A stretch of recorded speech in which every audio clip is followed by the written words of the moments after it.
Welcome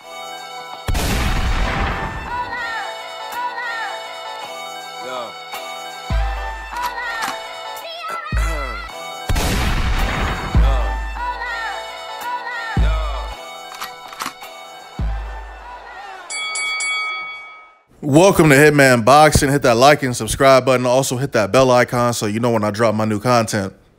Let's talk about Demetrius Andrade, or Andrade, whatever his name is, right?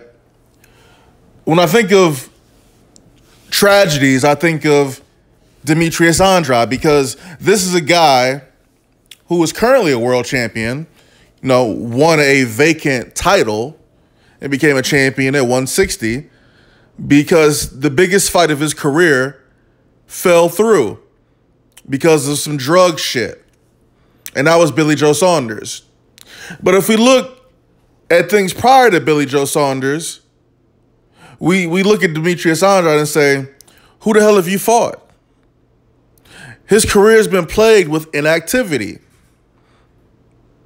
Right? Remember when he was at 160? Remember how stacked 160 was and still is? He didn't fight any of those guys. He didn't fight the Charlos. He didn't fight Lara. He didn't fight nobody at 160. Then he moves up to 168. And again, we've got a stacked division at 160. Wait a second. I meant he was at 154, moved up to 160. Right now, 160 is stacked. However, he still can't get any of the fights that he wants.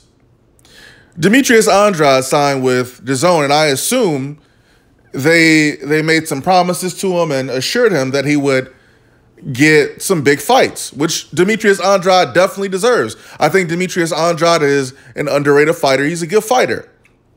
It's just he hasn't really been tested. And neither have a lot of fighters either. I'm not knocking Demetrius Andrade. There's, Jamal Charlo hasn't really been tested. And there's a number of guys at 154 who haven't been tested, and 160. But let's talk about Andrade. This video wasn't about those guys. When you got a guy like Canelo in your division and then Triple G, Andrade as a champion should not be chasing a guy who doesn't have a belt. Now, the guy he was supposed to fight, Selecki, had to pull out of his fight. He had like a fracture, a hairline fracture or some shit. I don't remember. I don't know. He got some fracture. He can't fight. All right. Now, Demetrius Andrade is without an opponent again. No opponent. So who is he gonna fight? We know it's not gonna be a big name. It's not gonna be probably won't be a tough fight. But my thing is, man, what happened with the Billy Joe Saunders situation? That is something that should have been pursued heavily. And I realize, Frank Warren and Eddie Hearn, hard for them to work together. And it was a miracle that we were about to have that Saunders-Andrade fight, right? We were all looking forward to that fight, and it fell through, which is ridiculous, man. That was a big fight. We wanted to see that fight. Didn't happen. Pissed. Now, Andrade, he somewhat calls these guys out. I don't hear enough from Demetrius Andrade personally. I don't see a whole lot of interviews with him. Dazn doing him no favors by, he's active. Don't get me wrong, he's more active now. But, it doesn't mean shit when you're more active and you're fighting fucking bums and dudes from Africa that nobody can fucking pronounce their names. I could make a very similar video with Jamal Charlo. Where the fuck is Jamal Charlo? Where the fuck is Jamel Charlo? Where are the Charlo brothers, and why do they disappear? They disappeared off the face of the earth. Demetrius Andrade, well, maybe he should be pursuing a fight with Triple G, because that would be considered, he's a big name. But me personally, I feel like if you're a champion, you shouldn't be calling dudes out. Dudes should be coming to you. But we could take it a step further. We could say we know why Triple G isn't trying to fight Demetrius Andrade. We could say we know why Canelo Alvarez isn't trying to fight Demetrius Andrade. But, Canelo's about to fight Daniel Jacobs. And even though Daniel Jacobs is about to get his ass beat, that's another big name for his resume. A guy like Canelo has gone through 154 and 160, and look at the names on his resume. Just look at the names on his resume.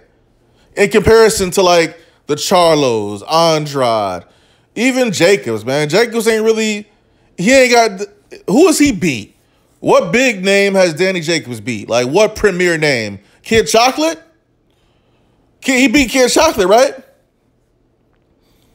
Dude walking around with just a mustache? Huh? You rocking a mustache, bro? That shit's not wavy. That shit not wavy at all. But I'm getting a little off topic here. Like I said, Danny Jacobs is about to get his ass beat by Canelo. You know, motherfucker weigh in at what was he, 170 or something? Danny Jacobs at like 180. The motherfucker can't gain more than 10 pounds on fight night. He gonna get knocked out. I hope not, though. I like Danny Jacobs, man. But, you know, again, Demetrius Andrade, who the fuck is you planning on fighting? I'm not saying he could beat Triple G or Canelo. It's just, damn. When you gonna get a chance to fight these motherfuckers? When they gonna get in the ring with you? I don't know if it's them not wanting to fight you or you being too hard to fucking negotiate with. I mean, we know your previous situation was bad, but damn, you with Dazn now. You need to get some of these premier names. How the fuck you sign a contract with Dazn and not getting no big name? Hitman Boxing, drop a comment, like the video, subscribe. Let me know what you think about Demetrius Andrade. Let me know what you think about him. And what the fuck he need to do with his career. Because the motherfucker on a treadmill, yeah, he getting run, he getting fights, but he ain't going nowhere. Again, I'm Hitman Boxing. You can drop a comment, like the video, subscribe, hit that bell icon, and I'm out.